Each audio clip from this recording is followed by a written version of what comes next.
This video is sponsored by SBO Digital Marketing. இது one of the part time job. Male female யார் வேணாலும் செய்யலாம். இது golden opportunity. Skip பண்ணாதீங்க. பெரிய தப்பு. தினம் 300 ரூபாய் சம்பாதிக்க அரிய வாய்ப்பு. இன்ஸ்டாகிராம், ஃபேஸ்புக் பயன்படுத்த தெரிந்தால் போதும் content post and content publishing மூலமா தினம் 300 ரூபாய் சம்பாதிக்கலாம். இந்த வேலை செய்ய 5 நிமிடம் போதும். Work training support, group communication support, all language customer live chat support, முக்கியமா சொந்தமா ஒரு பிசினஸ் ஸ்டார்ட் பண்ற அளவுக்கு உங்களால கற்றுக்கொள்ளவும் முடியும், சம்பாதிக்கவும் முடியும். இந்த வேலை வாய்ப்பு வழங்குவது 5 வருடத்திற்கு மேல ரன் ஆகிட்டு இருக்க நம்ம தமிழ்நாட்டு company school of business organisation private limited. மேலும் விவரங்களுக்கு டிஸ்கிரிப்ஷன்ல கொடுத்திருக்க நம்பருக்கு வாட்ஸ்அப் பண்ணுங்க. இன்றைக்கி நான் வீடியோவில் உங்கள்கிட்ட என்ன ஷேர் பண்ண போகிறேன் அப்படின்னா, நான் திருவண்ணாமலை கிரிவலம் போயிட்டு வந்தேன். என்னோடய அனுபவங்கள் எப்படி இருக்குச்சு அப்படிங்கிறது தான் நான் ஷேர் பண்ண போகிறேன். இதுதான் முதல் முறையாக நான் வந்து போயிருக்கிறேன். இந்த புரட்டாசி பௌர்ணமிக்கு போயிட்டு வந்த அனுபவத்தை ஷேர் பண்ணுறேன். ஃபஸ்ட்டு வந்து பார்த்தோம்னா, திருவண்ணாமலை போகிறதுக்கு ஃபஸ்ட்டு ஆப்பர்ச்சுனிட்டி எங்கள் வீட்டுக்கு ஒரு அண்ணா வந்திருந்தார். அந்த அண்ணா இருந்துட்டு திருவண்ணாமலை போகலான்ட்ருக்கேன், வரியா கண்ணுன்னு சொல்லி எங்கள் அண்ணன் கேட்டார். அண்ணா வரேங்கண்ணா அப்படின்னு சொன்னோன்னே, திடீர்னு எங்கள் வீட்டில் என்ன பண்ணிட்டாங்க, இல்லை நான் போயிட்டு வரேன் அப்படின்னு சொல்லிவிட்டு ஃபஸ்ட் டைம் வந்து அவங்க வந்து அண்ணாவோட ட்ராவல் பண்ணி வந்து போயிட்டு வந்துட்டாங்க. என்னடா கிட்ட வரைக்கும் வந்துட்டு நம்ம போக முடியல, 1000 தான் இருந்தாலும் அப்பன் சிவன் நினச்சா மட்டும்தான் போக முடியும், நாம் நினைக்கிறதெல்லாம் சும்மா மட்டும்தான் அப்படின்ட்டு நான் மனசு தேத்திட்டு விட்டுட்டேன். அப்புறம் மறுபடியும் அண்ணா வந்துட்டு சொல்லிவிட்டு இது மாதிரி கிரிவலம் போயிட்டு எக்ஸ்பீரியன்ஸ் சொல்லிவிட்டு முடிச்சிட்டாரு.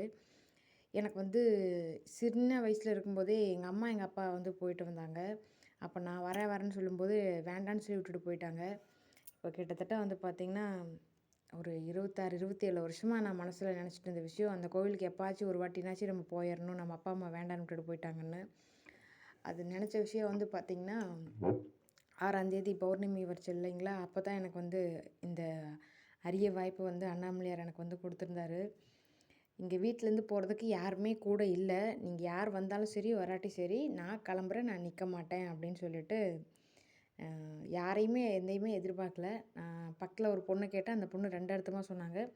நீங்கள் வரதா இருந்தால் நீங்கள் ஜாயின் பண்ணிக்கங்க, நான் கிளம்புறேன் அப்படின்னு சொல்லிட்டு நான் கிளம்பிட்டேன். பஸ் ஸ்டாண்ட் போனோடனே அவங்களும் கூடயே வந்துட்டாங்க.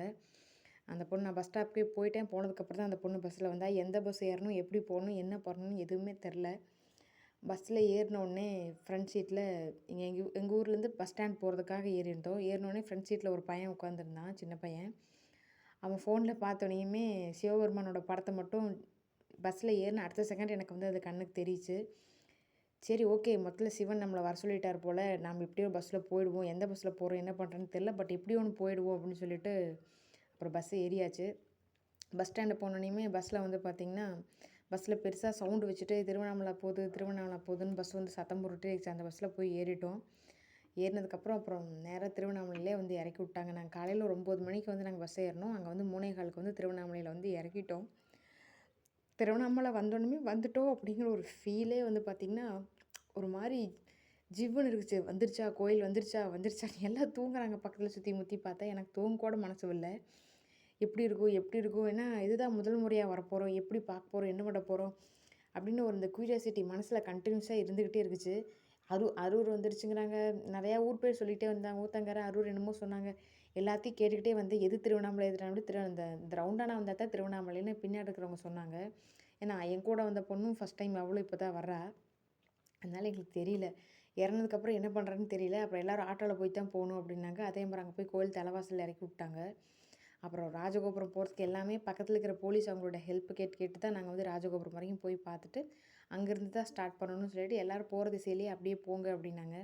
அப்புறம் அதே திசையில் அப்படியே வந்து நாங்கள் வந்து நடக்க ஆரம்பித்தோம். அப்போ வந்து வெயிலாக தான் இருந்துச்சு. 3:15 மணி. நாங்கள் ராஜகோபுரம் பார்த்து முடிச்சுட்டு ராஜகோபுரத்துலேருந்து அந்த பக்கமாக நடந்து அந்த கிரிவல பாதையில் விநாயகர் கோயில்கிட்ட வந்து சாமி விடும்போது மணி 3:35 ஆகிடுச்சு.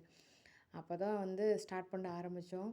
ரொம்ப நேரம் ஆகிடும், முடிக்க முடியாது அப்படின்னு எங்கள் வீட்டுக்காரர் சொன்னார். எனக்கு அதை பற்றி நம்பிக்கை இல்லை, நான் போவேன்னா நான் போவேன், அவ்வளோதான், நீங்கள் வைங்க, ஃபோனை வைங்க, குழந்தைங்களை நீங்கள் பார்த்துக்குங்க அப்படின்னு சொல்லிட்டு அப்புறம் நடக்க ஆரம்பித்தோம். உண்மையாக சொன்னால் அது அந்த ஃபீல் வந்து எப்படி சொல்கிறதுன்னு எனக்கு தெரியல. எல்லா வழியும் எனக்கு தெரிஞ்சுக்குது, நான் போகிறது தான் கரெக்டு அப்படிங்கிற மாதிரி நான் பாட்டுக்கு நடக்க ஆரம்பித்தோம். நடந்துக்கிட்டே தான் இருந்தோம்.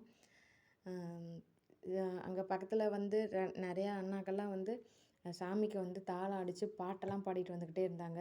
அப்புறம் ஒவ்வொரு லிங்கமாக போகும்போது நிறையா அண்ணாக்கள் வந்து அந்த இடத்துல சாமிக்கு வந்து அந்த சங்கு முழங்கி வந்து தன்னோட சாமியை வந்து கும்பிட்டுருந்தாங்க.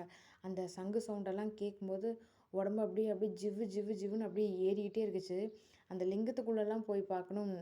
நிறையா லிங்கம் வந்து வச்சுருந்தாங்க. அந்த லிங்கத்தெல்லாம் போய் கிட்ட போய் பார்க்கணும்னு நினச்சோம். ஆனால் ரொம்ப கூட்டமாக இருந்துச்சு. நம்ம டைமிங் தெரில, எப்படி போட போகிறோமோ தெரில அப்படின்னு நினச்சிட்டு அந்த கோவிலுக்கு வெளியே வெளியே நின்று அப்படியே கும்பிட்டு கும்பிட்டு அப்படியே நாங்கள் கிரிவலம் வந்துட்டோம். கிரிவலம் வரும்போது நான் ஆசைப்பட்டது 2 ஒரு மழைத்துளி விழுந்தா நமக்கு தேவர்கள் வாழ்த்து சொன்ன மாதிரி இருக்கும் அப்படின்னு சொல்லி ஆசைப்பட்டேன். அதே மாதிரி அந்த ரவுண்டானா திரும்பி வந்துட்டு இருக்கும்போது தான் மழைத்துளி வந்து ஸ்டார்ட் ஆச்சு. எனக்கு வந்து சிவனே ஆசீர்வாதம் கொடுத்த மாதிரி எனக்கு அப்படியே ஆயிடுச்சு. அந்த இடத்துல மழைத்துளி பார்த்துட்டு முதல்ல மழையில் நனையும் போது அழுகிற தருணம் வந்து எனக்கு அதாக தான் இருந்துச்சு. மழை தானே அப்படின்னு அசால்ட்டாக விட்டுருவோம். அது என்னமோ கோவிலுக்குள்ளே போகல, நாங்கள் வெளியே கிரிவலம் மட்டும்தான் வந்தோம். அது என்னமோ சிவனே மேலேருந்து தீர்த்தம் போட்ட மாதிரி வா வான்னு கூப்பிட்டுட்டு போன மாதிரி இருந்துச்சு. அந்த தருணம் வந்து மறக்கவே முடியல. அப்புறம் அதுலேருந்து கொஞ்சம் தூரம் மழை பெஞ்சிட்டே தான் இருந்துச்சு. நாங்கள் அந்த ரவுண்டானாலேருந்து மேலே நடந்து போகிற வரைக்கும் மழை பெஞ்சிட்டே தான் இருந்துச்சு. அந்த மழையெல்லாம் பெருசாக தெரியல. எனக்கு கடவுள் ஆசீர்வாதம் கொடுத்துட்டாரு, கடவுள் ஆசீர்வாதம் கொடுத்துட்டாரு அப்படின்ட்டு நமச்சிவாய நமச்சிவாயன்னு அப்படின்னு கத்திக்கிட்டே அப்படியே வந்து போயிட்டோம். ஆனால் போயிட்டு வந்தால் கை வலிக்கும், கால் வலிக்கும். சத்தியமாக எந்த ஒரு வலியுமே இல்லை. ஏன்னா நம்ம விருப்பப்பட்டு ஒரு விஷயத்தை நாம் வந்து செய்கிறோம் அப்படிங்கும்போது கடவுளுமே வர வச்சுட்டாரு அப்படின்னு நினைக்கும்போது எதுவுமே இல்லை. என்னமோ இயல்பாக ஆசிட்டிஸ். அடுத்த நாள் நாங்கள் எங்கள் ஊருக்கு வந்து பஸ்ஸு நைட் 7 சாயந்தரம் 3:35க்கு ஆரம்பித்து 7:35க்கு வந்து மறுபடியும் ராஜகோபுரத்தை வந்து அடைஞ்சிட்டு மறுபடியும் பஸ் ஸ்டாண்ட் வந்து பஸ் ஏறி வந்துட்டோம். எங்கள் ஊருக்கு வரும்போது மணி 2:30 ஆகிடுச்சு. கோழிப்பூட 2:30 ஆகிடுச்சு. எப்பவும் போல் 2:45 வந்துட்டு எப்பவும் போல் காலையில் எழுந்து சமைக்க ஆரம்பித்து எல்லா வேலையுமே செஞ்சேன். எங்கள் வீட்டில் கேட்டாங்க, உனக்கு டயர்டாக இல்லையா, கை வலிக்குதா, கால் வலிக்குதா அப்படிலாம் கேட்டாங்க. எனக்கு எதுவுமே இல்லை, நான் நார்மலாக தூங்கி எந்திரிச்ச மாதிரி இருக்கேன், டயர்டாக கூட இல்லை, எனக்கு எந்த ஒரு ஃபீலுமே இல்லை. ஏன்னா அப்போ தான் நினச்சேன், இது நாம் நினச்சி போகிறதில்ல, அவன் நினச்சி வர வைக்கிறது. அவனாக கூப்பிட்டு நாம் போயிருக்கும்போது வந்து பார்த்தா நமக்கு எதுவுமே இல்லை, சந்தோஷமாக மட்டும்தான் இருந்துச்சு. அப்புறம் கிண்டல் பண்ணாங்க, அடுத்த மாதம்லாம் நீ கண்டிப்பாக போக மாட்டே பாரு அப்படின்னாங்க. அண்ணாமலையார் வர வச்சார் அப்படின்னு நான் மாதம் கூட போக நான் தயாராக இருக்கேன். எனக்கு எதுவுமே இல்லை, எனக்கு ரொம்ப சந்தோஷமாக இருந்துச்சு எனக்கு போயிட்டு வந்த தருணங்கள். அண்ணாமலையாரே ரொம்ப ரொம்ப ரொம்ப நன்றி. உங்களுக்கு நிறைய நன்றி கடன் பட்டிருக்கேன். அப்புறம் இடையில வந்து எனக்கு இந்த புக்கு வந்து எல்லாத்துக்கும் புக்கு கொடுத்து முடிச்சுட்டாங்க. நான் கிட்டே போகும்போது எனக்கு இந்த புக்கு வந்து இல்லை. சரி பரவாயில்ல அதனால சொல்லிவிட்டு நம்ம வந்து ஆட்டோ வந்து ஏறிட்டோம் ரிட்டன் வர்றதுக்கு. ஒரு அக்கா உள்ளே வந்தாங்க. இதில் ஒரு 100 புக்கு இருந்திருக்கும். இது அவங்க ஏதோ ஒரு அட்வர்டைஸ்மெண்ட் பர்பஸ் தான் கொடுத்துருந்தாங்க. இந்த காப்பியில் வந்து பார்த்திங்கன்னா ஒரு 100 காப்பி பெரிய பண்டில். இந்த புக்கு இருந்தா அப்படின்னு சொல்லி போட்டு அந்த பெரிய பண்டிலே கையில் கொடுத்தாங்க. எனக்கு இந்த தருணங்கள் வந்து இல்லையே அப்படின்னு நினைக்கும்போது எனக்கு வந்து ஒரு ஒரு ஒரு பஞ்ச் ஆஃப் பண்டில் வந்து நான் ஆட்டோக்குள்ளே ஏறி உட்காந்துருக்கிறேன். ஆட்டோக்குள்ளே வந்து தலை நீட்டி உள்ளே கொடுத்துட்டு போகும்போது நான் புக் இல்லைன்னு அந்த இடத்துல அது மட்டும் தான் நான் வருத்தப்பட்டது உடனே எனக்கு கிடைச்ச மாதிரி எனக்கு ஒரு ஃபீல் ஆச்சு. எனக்கு அந்த உணர்வுகள் வந்துங்க, ஒரு சில உணர்வுகள் வந்து நம்ம அனுபவிச்சா மட்டும்தான் தெரியும். உங்களுக்கு வாய்ப்பு கிடைக்கும். கண்டிப்பாக நீங்கள் வந்து சிவ தரிசனம் பண்ணிட்டு வாங்க. அண்ணாமலையார் கோவிலுக்கு திருவண்ணாமலைக்கு கண்டிப்பாக நீங்களும் போயிட்டு வாங்க. நன்றி. நான் அந்த புக்கை வந்து எனக்கு தெரிஞ்சவங்க தெரியாதவங்கன்னா யாரையுமே எனக்கு திருவண்ணாமலையில் தெரியாது. நான் கண்ணில் பார்க்குறவங்க எல்லாத்துக்குமே கொடுத்தேன். என்னை பார்த்து யார் சிரித்தாங்களோ, யார் என்கிட்ட வந்து ஏதாச்சும் கேட்டாங்களோ, டிரைவர் அண்ணா, கண்ட்ரக்டர் அண்ணா, பஸ்ஸில் சுற்றி எனக்கு சுற்றி வர இருக்கிறவங்க எல்லார் கையிலையுமே நான் வந்து இந்த புக் எடுத்து எல்லாத்துக்குமே கொடுத்தேன். ஒரு 10, 15 காப்பிக்கு மேலே புக்ஸ் வந்து நான் வந்து வீட்டுக்கு எடுத்துகிட்டு வந்துட்டேன். அவங்க ஒரு பெரிய பண்டில் கொடுத்தாங்க. பெரிய பண்டில் ஒரு 15 காப்பி மட்டும் தான் எடுத்து வந்து மீதி எல்லாத்தையும் அங்கே இருக்கிற பஸ்ஸில் எல்லாத்துக்குமே நான் டிஸ்ட்ரிபியூட் பண்ணிவிட்டு அவ்வளோ ஒரு ஹாப்பியாக நான் திரும்பி வீட்டுக்கு வந்துட்டேன். நன்றி.